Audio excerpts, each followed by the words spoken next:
यहाँ बैठे हैं हम, आएंगे वो, क्यों नहीं आएंगे? हम मोर्चेबंदी पे है ना।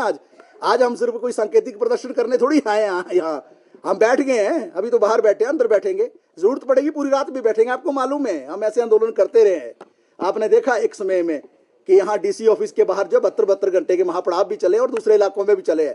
खुला ऐलान है कि अगर मेयर साहब आ जाते हैं बातचीत करने तो ठीक है, नहीं आते हैं। और मैं ये भी कहना चाहता हूँ CITU की ओर से और तैबजारी यूनियन की ओर से, अकेले मत आना, साथ में कमिश्नर साहब को बुलाओ, जॉइंट कमिश्नर को बुलाओ। जो उनकी कारगुजारियां हैं वो जनता के सामने स्पष्ट होनी चाहिए, लगना चाहिए पता क्या कर रहे हैं वो कानून की हत्या कैसे कर सकते हैं। जो लाखों रुपया इनकम कमाते हैं वो सैकड़ों रुपया कमाने वालों को नहीं उजाड़ सकते हैं। और अगर इन मुद्दों पर आएंगे, जो भ्रष्टाचार चल रहा है नगर निगम के अंदर, उन विषयों पर भी आएंगे। आपको मालूम है कुछ वर्ष पूर्व हमने ये मुद्दे उठाए थे और बड़े व्यापक पैमाने पर भ्रष्टाचार चल रहा है और बड़े तानाशाही पूर्व तरीके से काम हो रहा है। तो इसलिए आज हम आए हैं। आपने ठीक प्रश्न किया, क्या करेंगे, बैठे हुए हैं और मुझे विश्वास है, यकीन है मेयर साहब आएंगे। भाग के कुछ नहीं होगा, छोटा शिमला जाके थोड़ी मसला बनेगा। या दूसरे साहब आजकल सुना है कि समरील की ओर चले गए हैं कमिश्नर साहब, वहां जाके नहीं होगा कुछ, यहाँ आकर जो है बातचीत करनी पड़ेगी। 12 दिन से बताइए आप एक भी आदमी को आप काम नहीं करने दे रहे हैं। IGMC के बाहर साइड में रास्ते का 1 इंच भी जमीन नहीं किसी ने वो कवर की है, साइड में बैठते हैं 5 स्ट्रक्चर जो हैं। तो आपको क्या दर्द है? आप क्यों उजाड़ना चाहते हैं ऐसे लोगों को? इनके परिवार नहीं है, इनके बच्चे नहीं है, इनका फैमिली नहीं है, इन्होंने जीना नहीं है क्या? आपने ही जीना है क्या? क्या आपने ही ठेका ले रखा है जीने का? क्या बाकी लोग जो जीवित नहीं रहेंगे इस समाज के अंदर? गरीब होना क्या गुनाह है? और अगर गुनाह था तो सुप्रीम कोर्ट ने फिर क्यों नीति बनाने को कहा? क्यों भारत सरकार ने जो कानून बनाया? सारे विषयों को लेकर आज हम आए हैं। दुर्भाग्यपूर्ण स्थिति है। हमने पिछले कल जो है मेयर साहब से बातचीत की थी और ये भी कहा था कि मिलने आएंगे, लेकिन इसके बावजूद दफ्तर छोड़कर भाग गए हैं।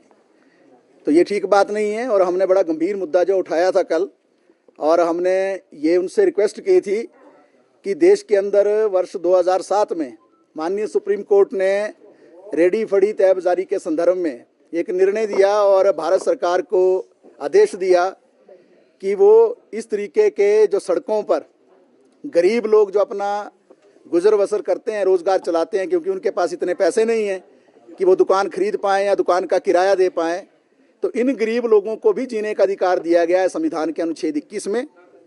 और भारत के हर नागरिक को समानता का अधिकार भी दिया गया है अच्छे तरीके से रहने का अनुच्छेद 14 में। और अनेकों और अनुच्छेद हैं जिनमें अपना व्यवसाय करने का भी अधिकार दिया गया है।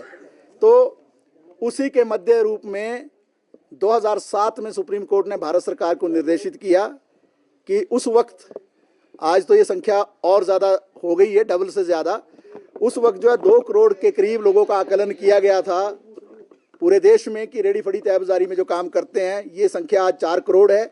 और 4 करोड़ तो सिर्फ वो काम करने वाले हैं, उनका परिवार को अगर 4 से गुना कर दो तो ये 16 करोड़ के करीब लोग हैं। सुप्रीम कोर्ट ने ये कहा भारत सरकार को कि इनके लिए एक नीति बनाई जाए, कानून बनाया जाए। और एक लंबा संघर्ष CITU का, हमारी यूनियन का पूरे देश में रहा था, जहां हम लगातार इस कानून को बनाने की मांग कर रहे थे। और अब 2014 में 1 मई को एक कानून आया जिसको स्ट्रीट वेंडर्स एक्ट का नाम दिया गया, यानी रेडी फड़ी तैबजारी का कानून बन गया है। कानून में साफ तौर पर लिख दिया गया है किसी रेडी फड़ी तैबजारी को देश के अंदर उजाड़ा नहीं जा सकता है। ये शब्द लिखे कि उजाड़ा नहीं जा सकता है, बल्कि इससे विपरीत ये भी बात लिखी है कि उजाड़ने के बजाय उनको बसाया जाएगा। लेकिन शिमला के अंदर हम क्या देखते हैं, जब से खास तौर पर ये कमिश्नर यहाँ आए हैं और जो वर्तमान नगर निगम काम कर रहा है, पिछले 2 वर्षों में शिमला के अंदर हर तैबजारी ने इस डर को महसूस किया है कि जब भी वो अपना थोड़ा बहुत सामान लगाते हैं, आप कल्पना कीजिए कि एक व्यक्ति जो बिल्कुल 1 फुट की जगह में जो छोला कुलचा लगाता है, आपको मालूम है जो ऊपर वो पतीला रखता है कितनी जगह होती है, उनको भी उखाड़ दिया जाता है। और तरह तरह के तर्क घड़े जाते हैं कि ये नो वेंडिंग जोन है। हम ये कह रहे हैं कि जब ये कानून आया उसमें कुछ बातें स्पष्ट कर दी गई थी कि हर 5 वर्ष में तहबाजारियों के कार्ड बनेंगे, जो छूट गया उसको बाद में जोड़ा जाएगा। और ये भी कहा गया, मैं ये बात स्पष्ट करना चाहता हूँ मीडिया के माध्यम से, अक्सर शिमला के अंदर ये तर्क दिया जाता है कि यहाँ भीड़ ज़्यादा होगी तहबाजारियों के कारण और इसलिए जो इनको यहाँ से हटाना है।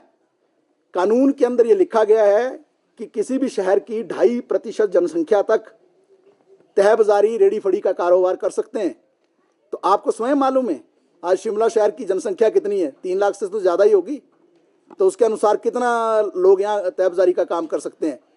7,500 से ज़्यादा कर सकते हैं। हम ये नहीं कह रहे हैं 7,500 तैबजारी नए आ जाएं या उनको ज़बरदस्ती ला दिया जाए, लेकिन 7,500 के बजाय जो सिर्फ 750 यहाँ काम करते हैं, उसका 10वां हिस्सा भी नहीं करते हैं, जो कानून से 10 हिस्सा कम है, उनको आप बसाने के बजाय आप उजाड़ने का काम करते हैं। हर दिन आप टीम दौड़ाते हैं आईजीएमसी में, वहाँ सामान आप जब्त कर लेते हैं, आप सामान को फेंक देते हैं, आप धक्का मुक्की करते हैं, आप जो कई बार मार पिटाई भी करते हैं, आप गाली गलौज करते हैं। और ये भी कहा जाता है कि वहाँ जो है वो स्टोव जो है वहाँ आप नहीं जला सकते हैं, या हीटर नहीं लगा सकते हैं, या गैस स्टोव नहीं आप चला सकते हैं। जिसने जो है अगर खाने पीने की चीज़ बेचनी है जनता को और सस्ते दाम पर बेचनी है, रेडी फड़ी तैबजारी की खासियत क्या है? ये सस्ते दामों पर जो लोगों को सुविधाएं मुहैया करवाते हैं, इनकी अपनी भूमिका है, दुकानदारों की अपनी भूमिका है, कारोबारियों की अपनी भूमिका है, समाज के अंदर हर तबके की अपनी भूमिका है।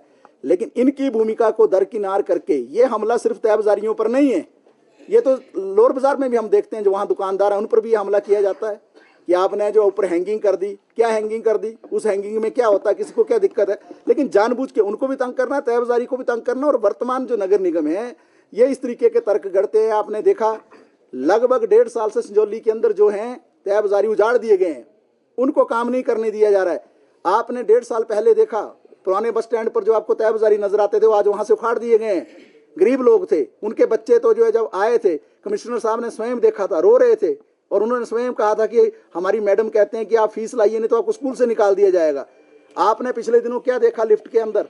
वहाँ जो तैबजारी काम करते हैं, चाहे वो लिफ्ट के ऊपर थे चाहे लिफ्ट के नीचे थे, उनको वहाँ से उजाड़ दिया गया। इसी तरीके से पूरे शिमला शहर के अंदर कोई जगह बची नहीं है, चाहे लोअर बाजार है, चाहे राम बाजार है, चाहे आपका VCS का इलाका है, चाहे आपके जितने भी इलाके हैं टूटू से लेकर समर हिल जो यूनिवर्सिटी के बाहर हैं, उनको समय पर जो उजाड़ने की कोशिश की जाती है। पूरे शिमला शहर के अंदर ये जो वातावरण चल रहा है, हम ये कह रहे हैं मेयर साहब से कि अगर आप किसी गलतफहमी में नगर निगम जी रहा है तो स्पष्ट हो जाइए। ये स्पष्ट हो जाइए कि अगर आप सुप्रीम कोर्ट के आदेशों की अवहेलना करेंगे और आप तर्क देते हो कि हाई कोर्ट का आदेश है, माननीय हाई कोर्ट के हर व्यक्ति सम्मान करता है, लेकिन सुप्रीम कोर्ट हाई कोर्ट से ऊपर होता है। सुप्रीम कोर्ट के निर्देश पर यह कानून बना है और न्यायपालिका की अपनी भूमिका है। जो कानून बनाया गया संसद के अंदर 2014 में, जिसको माननीय राष्ट्रपति ने हस्ताक्षरित किया, वो कानून एक एक व्यक्ति पर लागू होना है। आप सामान जब्त करते हैं, देते नहीं है, आप 2-2 हज़ार रुपया फाइन कर देते हैं। जिस व्यक्ति की इनकम 200 रुपये भी नहीं है दिन की, 500 रुपये नहीं, आप उसको 2,000 फाइन कैसे कर सकते हैं? तो एक गुंडागर्दी चल रही है यार, और मानकर चल रहा है ये नगर निगम कि टकराव नहीं होगा। टकराव निश्चित तौर से होगा। क्यों होगा? क्योंकि ये जीने मरने की लड़ाई है। शिमला के मेयर ऑफिस में इस वक्त हम हैं और यहाँ पर हंगामा चल रहा है। तहबाजारी यूनियन जो CITU के बैनर तले यहाँ पर जो है हंगामा वो हो रहा है और मेयर और डिप्टी मेयर के कार्यालय में यहाँ पर प्रदर्शन चल रहा है। प्रदर्शन इसलिए चल रहा है क्योंकि लंबे समय से एक विवाद शिमला में चल रहा है। शिमला शहर के अलग अलग जगहों पर, चाहे लोअर बाज़ार की बात की जाए या फिर राम बाज़ार, IGMC है, संजौली है, हर जगह पर जो रेडी फेडी वाले अपनी रेडियाँ लगाते हैं वो वहाँ पर जो है उनको उठाने का जो है वहाँ पर काम चल रहा है। नगर निगम का ये कहना है कि हाईकोर्ट के सख्त निर्देश है कि जो भी जिनके पास कार्ड नहीं है और जो शहर के अंदर इस तरीके से अपनी दुकान सजाए बैठा है, उनको जो है वहाँ पर उठाया जाएगा। लेकिन अब यहाँ पर जो CITU के बैनर तले तहबाजारी यूनियन पहुँची है, उनका ये कहना है कि सुप्रीम कोर्ट की डायरेक्शन है कि किसी को भी ऐसे जो है रोज़गार से वंचित नहीं किया जा सकता है जो लंबे समय से यहाँ पर रह रहे हैं, और हर साल 750 के करीब जो है यहाँ पर तहबाजारी को रोज़गार देना चाहिए। अब इसको लेकर यहाँ पर जो है प्रदर्शन चल रहा है। हालांकि महापौर यहाँ पर नहीं है और जब तक महापौर नहीं आते हैं तब तक ये जो प्रदर्शन यहाँ पर चलने वाला है। अब देखना ये होगा कि महापौर बातचीत के लिए यहाँ पर आते हैं या फिर ये प्रदर्शन यूं ही जारी रहेगा।